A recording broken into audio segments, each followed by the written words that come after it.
Bien, amigos y amigas, ya estamos en nuestro segmento de la entrevista, donde tocamos, como conocen ustedes, la diversidad de temas que interesan a la población. La economía, que siempre decimos que es fundamental para la vida de un país, siempre es un tema recurrente acá, por la importancia que tiene. Y convocamos a economistas que entendemos tienen los conocimientos, la experiencia y la capacidad de orientar sobre los principales temas económicos, como es el caso de nuestro invitado de esta mañana, Guarocuya Félix, economista. Él es uno de los técnicos que tiene mucho prestigio en el Partido de la Liberación Dominicana. Cuando gobernó el PLD, ocupó importantes posiciones técnicas en el organismo, en la administración pública. De manera que con él vamos a conversar sobre los temas que están en la palestra de carácter económico. Le damos una cordial bienvenida a nuestro amigo Guarocuya Félix. Muchísimas gracias y sobre todo con ese saludo mañanero siempre. ¿Cómo estás, Azuano? Que yo siempre le digo cuando lo veo que es un distinguido azuano. Azuano. Claro. Buen día y bienvenido. No, muchas gracias. Además, la gente de campo no dejamos nuestra patria chica en ningún sitio. Pues nunca, nunca. El doctor lo presentó en el área económica, quizá uno de los puntos que usted más responsablemente enfrentó en los gobiernos del Partido de la Liberación Dominicana. Y en este preciso momento que el gobierno del presidente Luis Abinader se avecina a celebrar su primer año de todo lo que tiene que ver con las ejecutorias de estos primeros 12 meses desde el punto de vista económico, y obviando quizás siempre el Banco Central, que es donde mejor estamos y donde siempre vamos a crecer. ¿Cómo va la República Dominicana? Mira, yo creo que tomando en cuenta el contexto global de una pandemia que ha hecho que el mundo durante prácticamente casi 2 años esté patas arriba, te diría que la República Dominicana en ese sentido ha logrado mantener un nivel de estabilidad importante desde el punto de vista económico. Ya venía desde la anterior administración del Partido de la Liberación Dominicana, que sembró las bases, que hizo reformas importantes, que introdujo instrumentos importantes que hicieron que la economía, y hacen que la economía sea mucho más resiliente. ¿Qué quiere decir esto? Que sea la economía mucho más resistente frente a choques no previstos, como es el choque de la pandemia o el choque del nivel de precios. Perdona, Guarocuya, y pienso que un aspecto importantísimo para mí ahí es los logros, ¿no?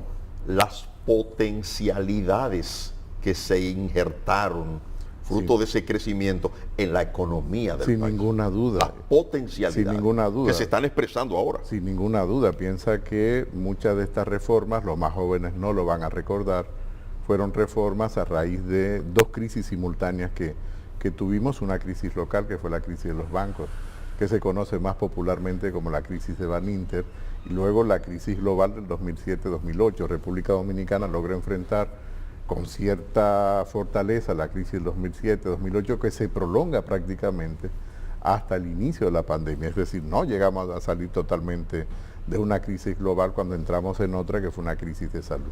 En ese sentido, la economía dominicana, como tú me preguntabas, yo creo que lo que debemos de valorar de ella es el nivel de estabilidad adquirido. Lo he dicho por instrumentos que habíamos creado en la pasada administración, y el hecho de que el actual gobierno haya mantenido el equipo del Banco Central que tuvo el gobierno pasado. Bueno, lo tuvo el PLD prácticamente en sus 20 años de gobierno, al mismo gobernador, don Héctor Albizu. Yo creo que hay una experiencia acumulada que permite hoy hablar de que la economía esté sorteando más o menos con éxito las dificultades de la pandemia. Esto es el aspecto macroeconómico. Evidentemente que cuando descomponemos esto, luego sí ya encontramos temas que son mejorables. Por ejemplo, los programas que se crearon para grupos de mayor nivel de vulnerabilidad que tenían potencialmente la posibilidad de perder sus empleos, que lo perdieron en determinados sectores, y que luego fueron programas que fueron desmontados. Evidentemente hay un costo fiscal sobre esto, pero que entendiendo nosotros desde el Partido de la Liberación Dominicana que era factible mantenerlos por lo menos hasta final de año, o hasta que los sectores pudiesen comenzar a mejorar en una velocidad mucho mayor que la que han mejorado. En sentido general, te diría que la economía, desde el punto de vista macroeconómico, está estable, y yo creo que ese es un aspecto positivo. Sí. Ahora, perdóname, Messi, porque yo quiero que Guarocuya me ayude a entender esto que yo voy a plantear y que es un tema de debate.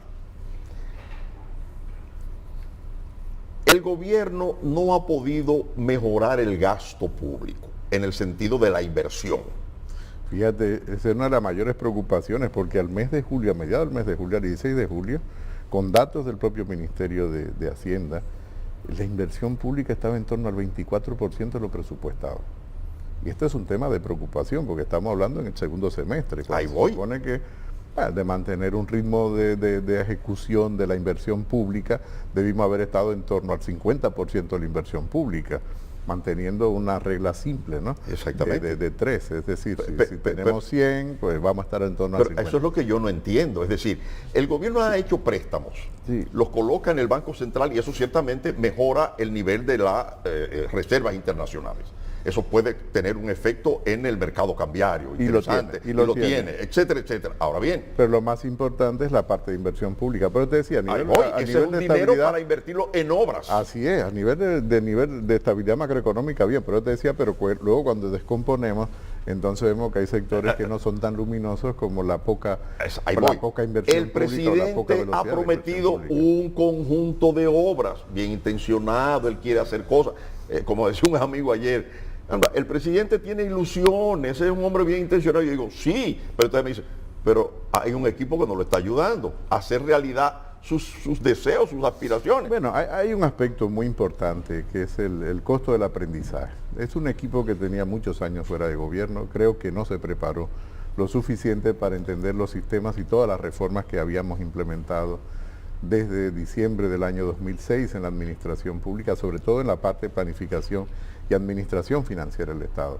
Y esto ha penalizado al gobierno durante este primer año, pues en este costo de aprendizaje que es muy vertical, que es decir, es muy fuerte, ¿no? Para los equipos que llegan. Fíjate que tuvieron que rotar en un momento determinado al contralor y al tesorero para darle agilidad a los procesos. Porque tenía paralizado todo. Y aún así todavía sigue teniendo dificultades. Yo creo que ese es un elemento. El otro elemento es que no hay una visión clara de hacia dónde se quiere ir. Y esto es terrible, porque cuando tú no tienes una visión clara de hacia dónde quieres ir, puedes caer en esa situación que te encuentras en Alicia en el País de la Maravilla. Cuando o ya Alicia, llegaste. Bueno, probablemente ya estuviste desde siempre. Yo no creo que hayas llegado, yo creo que se estuvo te quedaste desde, en el mismo desde siempre. Sí. Cuando Alicia le dice al señor Conejo que se encuentra al señor Gato se encuentra en una intersección de caminos, y dice, señor Gato, ¿qué camino debería de tomar? Y el señor Gato le dice, ¿a dónde quieres ir? ¿A dónde quieres ir? Y ella le dice, pues no lo sé. Pues da igual el camino que tome. No, yo creo que ese es un tema que yo creo que la actual administración no ha tenido el acierto de tener. Pero es peor aún, perdóname, es peor aún porque dentro de los funcionarios del área económica tienen conceptos diferentes y posiciones encontradas. Sí, fíjate que esto no se le puede llamar equipo económico, entonces. Bueno, claro, porque un equipo es cuando se juega en equipo. Exacto. Y entonces yo creo que ese es un tema importante. Y si no es un equipo económico, como debe tener todos los gobiernos, ¿qué es? Bueno, son funcionarios que ejercen las funciones y que muchas veces se les dificulta tener posiciones comunes frente a determinados temas. Y esto hace mucho más costoso la visión que pueda tener el presidente para tirarla adelante, ¿no? Yo tengo una teoría en eso, y es que a veces sentimos a un presidente Luis Abinader entregado, comprometido y que sabe hacia dónde quiere dirigir el país. Donde comienzan las interrogantes quizás abajo. ¿Tienen la misma visión del presidente, la misma intención, van por el mismo camino? Bueno, pero ya este es un tema entonces del propio presidente en cuanto a establecer equipos que tengan la misma visión y le puedan acompañar a realizar esa visión. Este fin de semana, uno de los temas más importantes que pudo ponerse en la palestra pública es que cuando comienza el camino hacia el primer año del gobierno del Partido Revolucionario Moderno, comienzan unos diferentes análisis a surgir. Gente que se pasa todo el año para analizar y ver las fortalezas y las debilidades. Dentro de las debilidades, quizás lo más que llama la atención son la cantidad de préstamos que era quizás lo que en la oposición el partido de gobierno le criticaba al Partido de la Liberación Dominicana. Este fin de semana, mirando un análisis que narraba la cantidad de préstamos que llevamos aprobado a través del Congreso de la República Dominicana, pues entonces entran a la par, nos estamos sustentando en lo mismo. ¿Es correcta la política de endeudamiento que llevamos como país o esto podría llevarnos, como el pasado, a una crisis? Mire, es una pregunta muy importante porque forma parte del debate cotidiano que se tiene en el ámbito económico. Y evidentemente que el tema del endeudamiento siempre será una discusión en cualquier país, incluso en Estados Unidos es una preocupación el déficit es endeudamiento. El punto es que si los recursos fiscales no te son suficientes para poder cubrir el gasto, incluso el gasto operativo de la administración, y además desde la oposición habías tenido la visión y había transmitido de que era posible corregir el déficit fiscal con reducción de gasto público, entonces quedas entrampado en una lógica difícil de romper. Esa lógica la puedes romper o con una reforma que te permita mayores ingresos o una combinación de readecuación del gasto, porque en el caso de República Dominicana no es tanto disminución del gasto como readecuación del gasto, es decir, darle prioridad a determinados sectores que entiendo que son los que más, desde el punto de vista de la política pública, deberían de privilegiarse, sobre todo aquellos lo que te permiten darle cobertura universal como salud o como educación.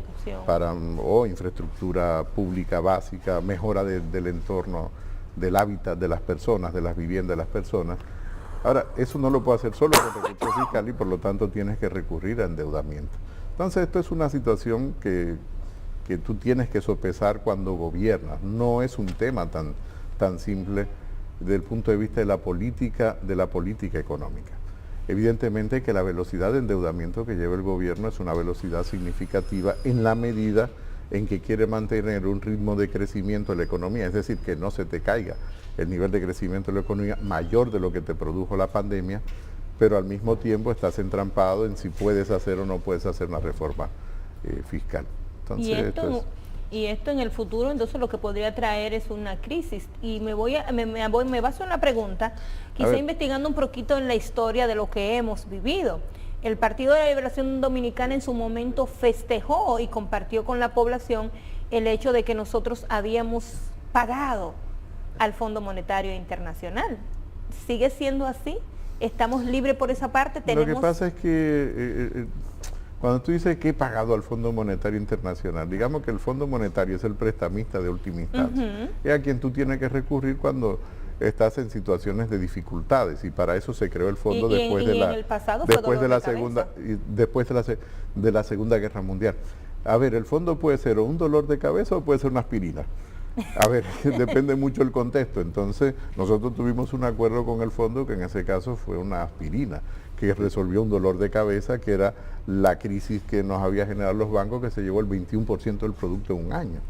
Entonces, el acuerdo con el fondo permitió estabilizar a una mayor velocidad la economía en un momento determinado. Estoy hablando entre el 2004 y el 2008. Ahora, Cuya, el gobierno cumple ahora su primer año, el 16. Y obviamente va a haber, de hecho ya comienza a haber evaluaciones. De hecho ya lo estamos haciendo. Ya lo estamos haciendo aquí. ¿Cómo ha ido el gobierno? ¿Cuáles son los resultados finales del primer año? Tomando en cuenta la pandemia, las dificultades, en fin, logros, problemas.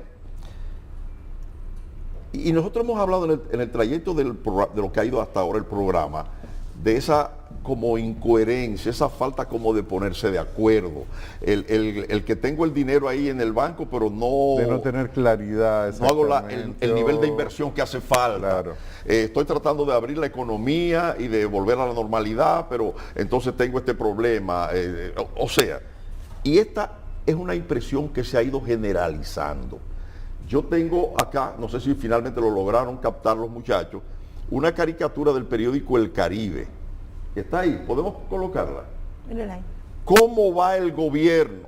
Se preguntan, ¿no? Sí. Entonces, Luis Abinader está en medio de un río, ¿verdad? Con su traje de baño y todo ahí.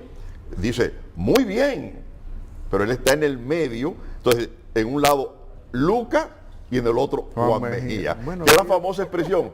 Sí. ¿Cómo va el gobierno? Entre Luca y Juan Mejía. Fíjate que es parecido a la analogía que te decía de Alicia. Sí. Exactamente. Sobre la bifurcación de los caminos, ¿qué camino tomas? Pues si no sabes dónde vas, da igual el camino que tomes. Sí. Yo pienso que todavía el gobierno tiene la posibilidad es un gobierno que apenas tiene un año. Creo que tiene algunos puntos luminosos, por ejemplo, todo el programa de vacunación.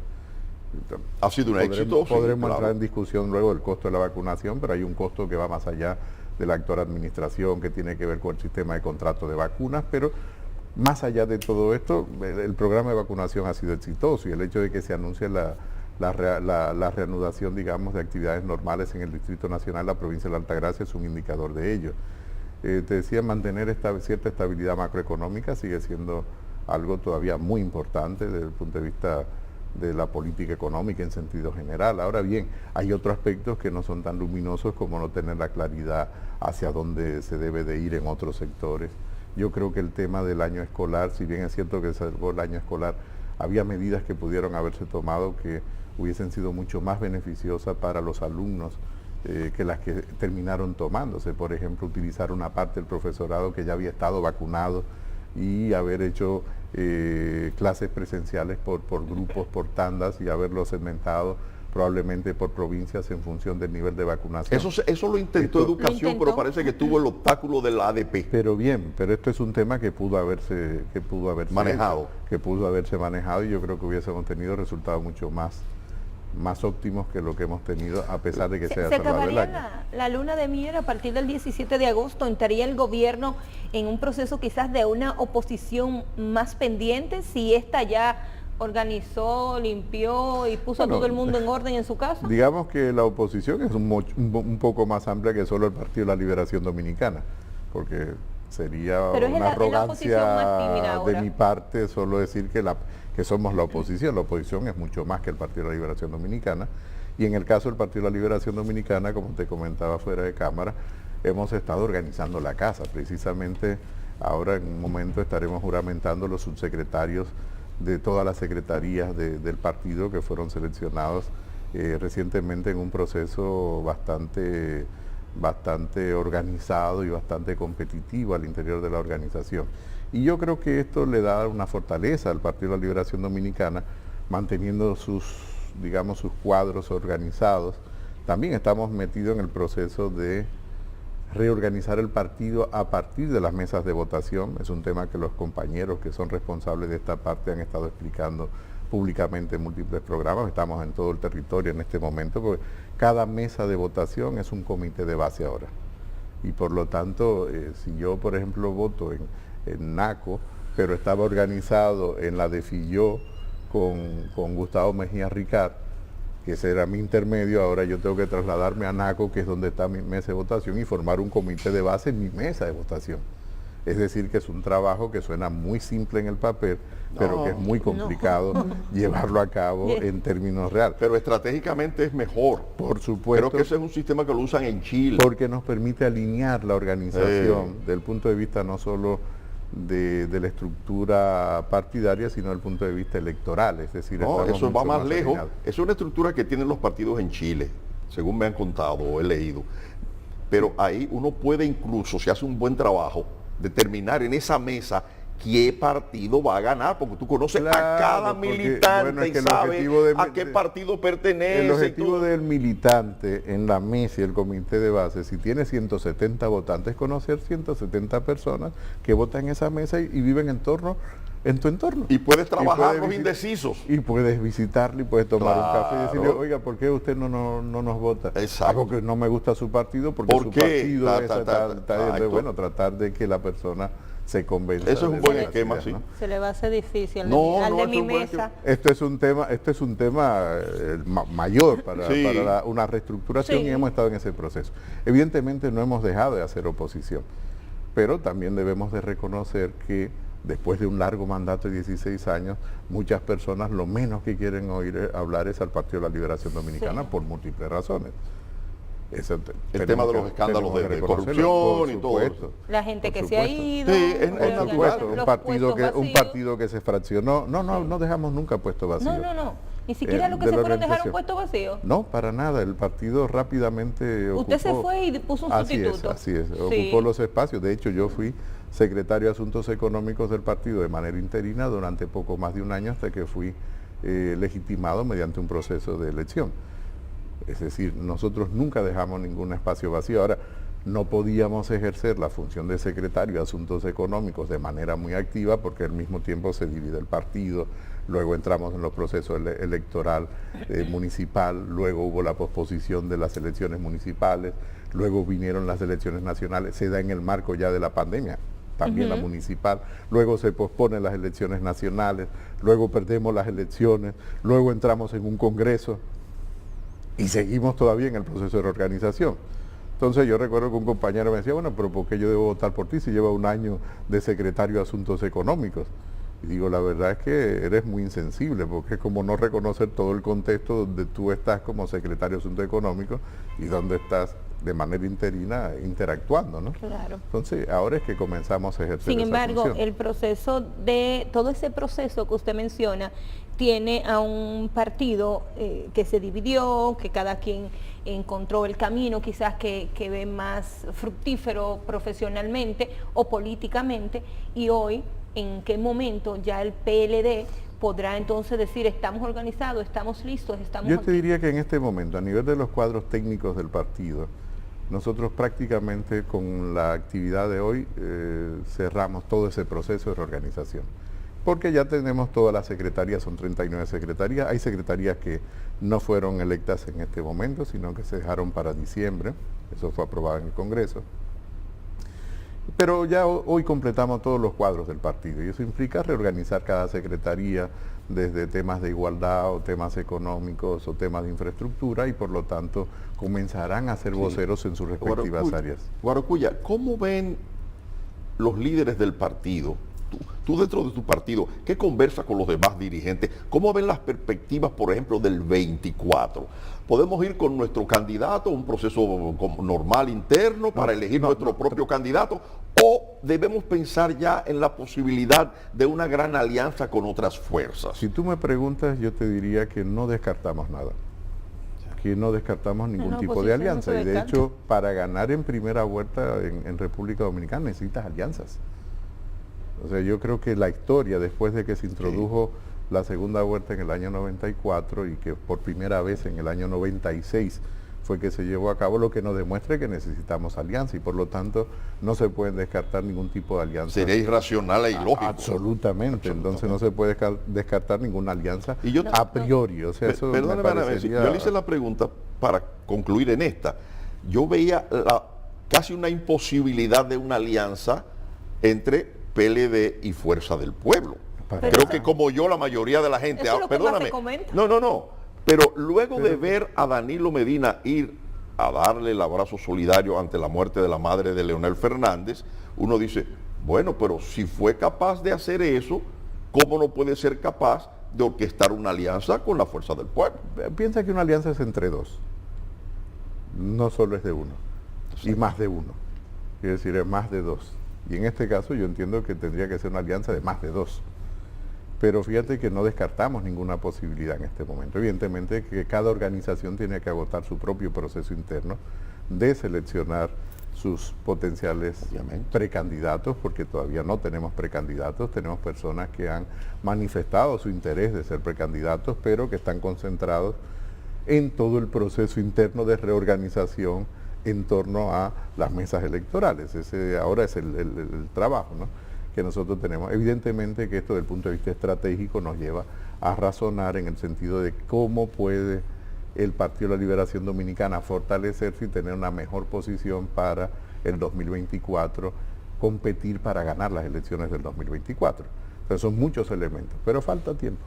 En este proceso... Falta tiempo, no tenemos una bola de cristal. Yo creo que el futuro lo construimos día a día con nuestras acciones. Yo creo que estamos construyendo un futuro mucho más promisorio para el Partido de la Liberación Dominicana.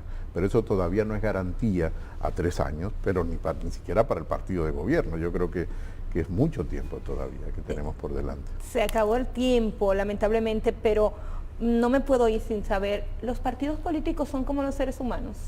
¿Aprenden de las caídas? ¿O pueden aprender en cabeza ajena? Está integrado por seres humanos. Está integrado por seres humanos y por lo tanto los partidos son organizaciones como cualquier otra organización de la sociedad. Donde o sea que a distancia es errores... difícil ver los fracasos, hay que vivirlos. No, también se aprende la experiencia de los demás, pero eso es mucho más difícil. Y eso nos daría un programa que no hablaríamos de economía, podríamos hablar más de política y un poco más de filosofía política, en el sentido de cuál es el rol de los partidos en el contexto actual, porque tomando en cuenta lo que pasa en la región, mirando lo de Chile, por ejemplo, o mirando lo que ocurre en Ecuador, o lo que ocurrió en Venezuela, lo que ocurrió en Bolivia, en Centroamérica, yo creo que es mucho tema para nosotros poder tener un buen diálogo al respecto, ¿no? Una reflexión, porque... Pero un diálogo, análisis que... Sí, es una reflexión sobre el rol de los partidos políticos y los partidos políticos... Futuro de los partidos. Por supuesto, porque los partidos muy políticos... Muy en cuestionamientos actualmente. Totalmente, y además son partidos políticos que ahora tienen que aprender a canalizar las demandas de la sociedad sin ser actores en sí mismos. Y más profundamente, cuestionamiento al sistema democrático. Que es la parte fundamental. Lo que está en juego. Yo creo que esa filosofía política amerita un programa extra. Pues claro. me encantaría. Y con usted me encantaría. A mí me encantaría también, porque normalmente me ven en el rol más de economista, pero no en la otra parte. Y es un tema muy actual. Y es un tema actual porque yo tengo la democracia en cuestionamiento y los partidos políticos también. Así por es. Supuesto, bueno, lamentablemente llegamos a la parte final. Como siempre, agradecerle este tiempo para nuestros televidentes y para nosotros debatir y aprender de diferentes tópicos. Muchísimas gracias. A ustedes, como siempre, gracias por el privilegio de su atención. Si Dios lo permite, nos reencontramos mañana.